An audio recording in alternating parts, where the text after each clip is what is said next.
Hace tan solo unos años había un jugador que estaba en boca de todos por ser uno de los mejores jugadores de la liga. Estoy hablando ni más ni menos que de Allen Iverson, que desde el momento en que llegó a Filadelfia comenzó a cambiar la forma de juego de manera radical en la NBA. Allen Iverson no solamente se convirtió en MVP de la liga, sino que también se ganó el aprecio y el cariño de unos cuantos, y aunque parezca increíble, también se ganó el odio de otras tantas personas, y todo midiendo básicamente lo mismo que mido yo. La historia de su paso por la NBA es algo extraño porque tiene unos cuantos puntos altos, pero también está plagada de sinsabores que lo llevaron a retirarse en un momento en el que tranquilamente podría haber seguido jugando. ¡Aló! ¿Qué pasó? Soy Juanito 6 y les doy la bienvenida a Data Basket, este canal donde hablamos de baloncesto, de básquet, de básquetbol, y hoy vamos a hablar de un hombre, el hombre de Filadelfia. Me vestí con esta que ya sabrás de quién es, uno que se fue muy mal de Filadelfia, pero que también se fue de Filadelfia, Allen Iverson. Más o menos. Ese tipo tenía que haberse retirado, pero con una buena carrera, ¿no? No volver mal. Retirarse bien en Filadelfia, ¿no? Por favor, antes de empezar, dale duro al botón de like y nos metemos ya en la historia curiosa de Allen Iverson. Cuando Iverson llegó a la NBA ya tenía una reputación bastante mala. Tan solo unos años antes había sido detenido por la policía. Según las autoridades, Allen les había revoleado una silla por la cabeza. La investigación avanzó y parece que las cosas no fueron tan así, pero de cualquier manera su reputación ya estaba un poquito marcada por ese incidente. Así que conseguir una beca en una universidad fue casi una proeza. Su madre comenzó a escribirle a las universidades del país pidiendo que por favor confiaran en su hijo, hasta que la Universidad de Georgetown le ofreció la oportunidad. Así que luego de 2 años de jugar ahí, los 76ers lo sumaron a sus filas en el draft de 1996. Ese día se convirtió en el jugador más bajo de la historia en ser elegido en el primer puesto del draft.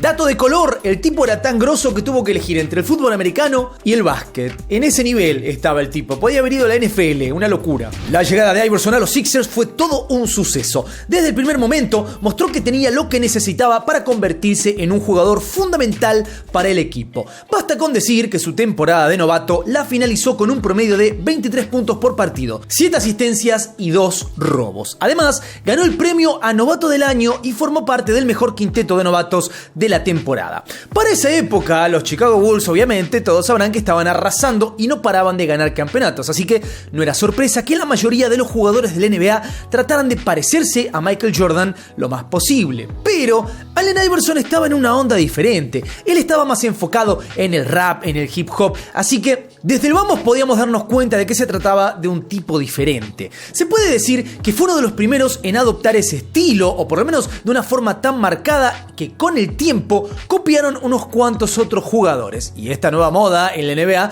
no cayó muy bien en las altas esferas, más que nada con el comisionado David Stern, que de alguna manera pensaba que esta música reflejaba lo que pasaba en los barrios bajos de los Estados Unidos, y eso no le caía muy simpático, así que esto hizo que Iverson se volviera todavía menos querido por los directivos de la liga más importante del mundo.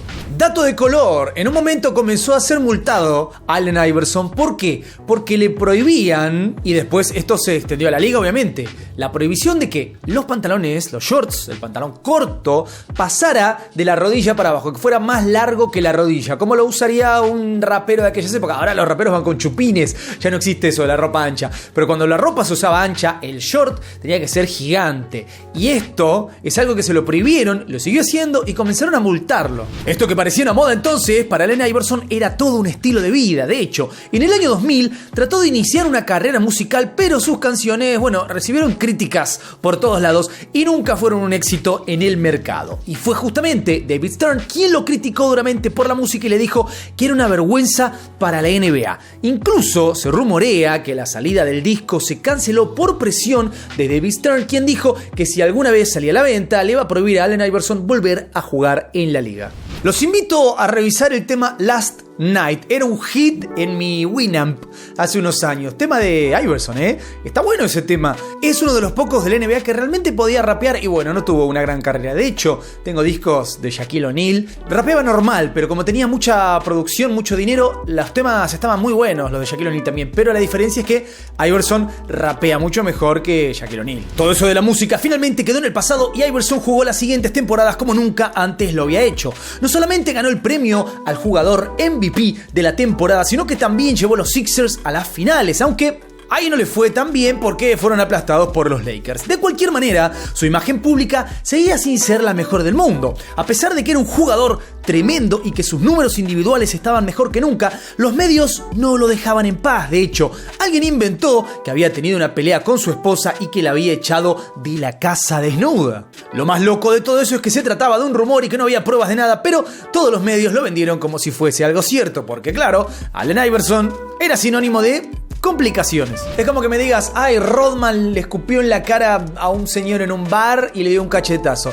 Puede ser, te creo. ¿Pero por qué? Porque lo acompaña ese halo de caos a su alrededor, por más que a veces sea una exageración o injustificado. Obviamente, teniendo en cuenta que Iverson no tenía una gran imagen, esto hizo que todos los perjuicios que pesaban sobre él se potenciaran, así que un ejército de periodistas lo seguía para todas partes e incluso muchos se instalaron en la puerta de su casa esperando que Allen Iverson hiciera cualquier cosa con tal de difamarlo, como por ejemplo a ver si sacaba a su esposa sin ropa de la casa. El 7 de mayo del 2002, los Sixers fueron eliminados en primera ronda de los playoffs por los Boston Celtics. Esto fue toda una sorpresa porque en la temporada anterior habían llegado a las finales y se esperaba un poquito más de ellos. La cuestión es que ese día Iverson dio una conferencia de prensa bastante recordada en la que no estaba del mejor humor. Un poco le había afectado la eliminación y al mismo tiempo su mejor amigo había fallecido. Así fue que sus declaraciones quedaron para el recuerdo porque cuando le preguntaron por qué había faltado alguna práctica, respondió de una manera bastante particular, repitiendo varias veces la palabra práctica. ¿Me estás hablando de practicar? ¿De entrenar? Básicamente eso dijo. Mirá, este momento es icónico. We sitting here, I'm supposed to be the franchise player, and we're in here talking about practice. I mean, listen, we're talking about practice. Not a game, not a game, not a game. We're talking about practice. Not a game. Not the game that I go out there and die for and play every game like it's my last. Not the game. We're talking about practice, man. I mean, how silly is that, man? We're talking about practice. I know I'm supposed to be there. I know I'm supposed to lead by example. I know that. And I'm not shoving it aside, you know, like it don't mean anything. I know it's important. I do. I honestly do. But we talking about practice, man. Seamos sinceros. El bendito Allen Iverson, que jugaba como el bendito Allen Iverson. Ay, no fuiste a entrenar. No te voy a dejar jugar.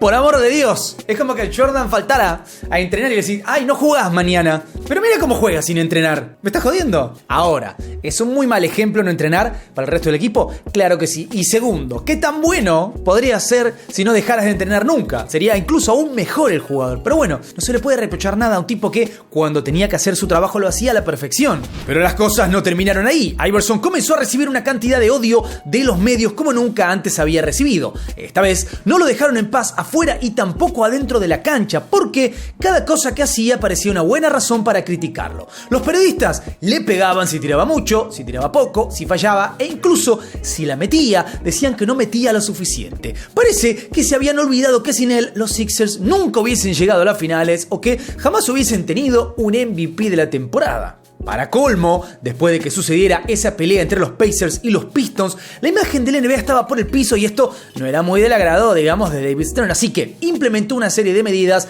para reformar esa imagen. Entre esas medidas, implementó un código de vestimenta que trató de que los jugadores se vieran lo más formal posible. ¿Para qué en realidad? Para eliminar todo el look que tuviera reminiscencias del hip hop.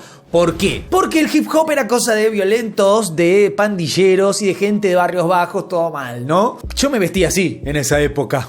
¿Qué era yo, un delincuente entonces? No. Pero bueno, al señor David Stern así le parecía. Y esto obviamente a Iverson le cayó como el culo y su imagen personal básicamente era un ícono dentro del hip hop. Por lo tanto, esto era una complicación. Aparte de todas estas controversias, Allen Iverson no era un tipo muy querido por los árbitros. De hecho, después de criticar públicamente a Steve Javie, recibió una multa de $25,000. Pero la bronca no terminó ahí. Los referees sentían que Iverson tenía que ser castigado y suspendido. Y esto no es una suposición, no es algo que a mí se me ocurre por haber visto lo que pasaba, sino que el mismísimo Tim Donaghy, quien también era árbitro y fue preso por participar en apuestas ilegales, dijo que los árbitros se habían reunido para complotar en contra contra de Iverson, así que de un momento a otro las cosas a él se le complicaron dentro y fuera de la cancha. Todo era algo infernal para este muchacho. ¿Entendiste, no? El tipo que fue preso por hacer apuestas ilegales dijo que además se reunían los árbitros para ver cómo le cobraban a algunos jugadores. Eso para el NBA es una mancha interesantísima, ¿no? Es lo mismo que se habla mucho de... Y los equipos de mercados más grandes son los que siempre tienen el beneficio de la duda de los árbitros. Bueno, un tipo como Iverson, poco querido, lo castigaban. Las cosas con los Sixers siguieron medianamente bien hasta que un buen día dijeron... Ya no estamos bien, mejor vamos a traspasarlo. ¿Y a dónde se fue? A los Nuggets, a Denver. Ahí Iverson jugó 2 temporadas muy interesantes, pero por alguna razón que no se termina de entender, ya no lo tuvieron en cuenta y lo volvieron a traspasar. Yo te digo, porque no había suficientes pelotas para él y Carmelo Anthony. ¿Cuántos tiros por partido podía haber ahí? Necesitaban tirar 100 bolas cada uno, no hay. A partir de acá es cuando las cosas empezaron a ir cada vez peor para él. Cuando llegó a los Pistons, lo sentenciaron a pasar la mayor parte de la temporada en el banco, a pesar de tener un promedio de 18 puntos por partido con 33 años y ser parte del equipo All-Star. Los medios le dieron una vez más con todo e incluso lo responsabilizaron por no haber llevado a los Pistons a los playoffs, cosa que es bastante injusta porque había jugado apenas la mitad de los partidos de la temporada. Le dijeron desde que era un egoísta hasta que era un mal compañero de equipo, etcétera, etcétera. Quizás fue por esa razón que ningún equipo quiso ficharlo en la postemporada y terminó firmando para los Grizzlies. La verdad es que con ellos no le fue nada bien porque apenas jugó 3 partidos y se terminó yendo. Para ese momento Iverson tenía 34 años y si bien no era el que fue alguna vez, todavía tenía mucho para dar. El tema es que ya nadie quería contratarlo. La fama que los medios le habían hecho era realmente mala, así que después de meses de no jugar, Iverson llegó a pensar que ya no iba a volver a la NBA. Fue entonces cuando los Sixers lo llamaron una vez más y le ofrecieron volver. Así fue que Iverson volvió y jugó realmente bien para la edad que tenía, mantuvo un promedio de 14 puntos por partido y se afianzó cada vez más. Recordemos una cosa, en esas épocas con 34 años eras viejo en la NBA. Ahora hay tipos que llegan a los 40, ¿por qué? Por un montón de cosas que cambian en su vida, alimentación, hábitos, etc. Entonces podés ser útil todavía a cierta edad. A los 34 eras un viejo en ese momento, más algunos problemas físicos que venía teniendo Iverson, que todos los problemas que tuvo lo mantengan en ese nivel. Era un tipo útil, hábil, pero también pasa algo con los jugadores que son como Iverson. Es muy difícil que acepten un rol disminuido. Entonces el tipo que está para meter 14 puntos y ser útil, quiere seguir tirando como si pudiera meter 30. Pero un buen día de marzo del 2010, Allen Iverson pidió salir del equipo para enfocarse en su familia. Parece que su hija estaba teniendo un problema delicado de salud y él quería estar ahí para ella. Después de eso, Iverson no volvió a jugar ni un minuto más en la NBA. Con tan solo 34 años, se despidió de la liga más importante del mundo y todos sabían que tenía aún bastante para dar. Y ahí se acabó su carrera. No se acabó su carrera. Te tengo que contar la otra etapa. La etapa fuera de la NBA.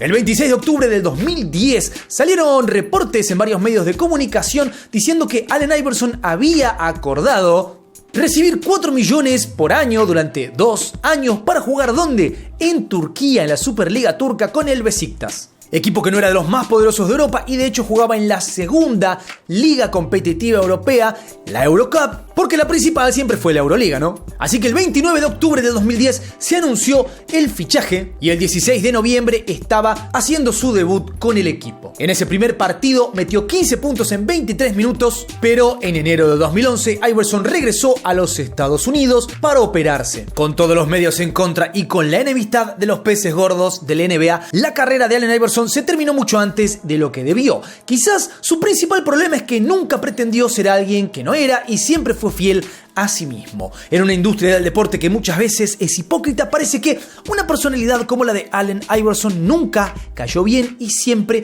trataron de destruirlo. Su carrera es el ejemplo de que a veces ir contra la corriente puede salir muy caro.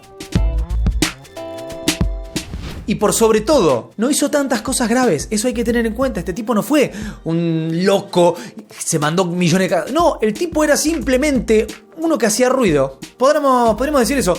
El tipo hacía ruido y eso molesta. Cuando haces ruido, bueno o malo, molesta a veces. La liga es así. ¿Cumplís con lo que te pedimos? O aunque seas el bendito, el puto Allen Iverson, no me importa.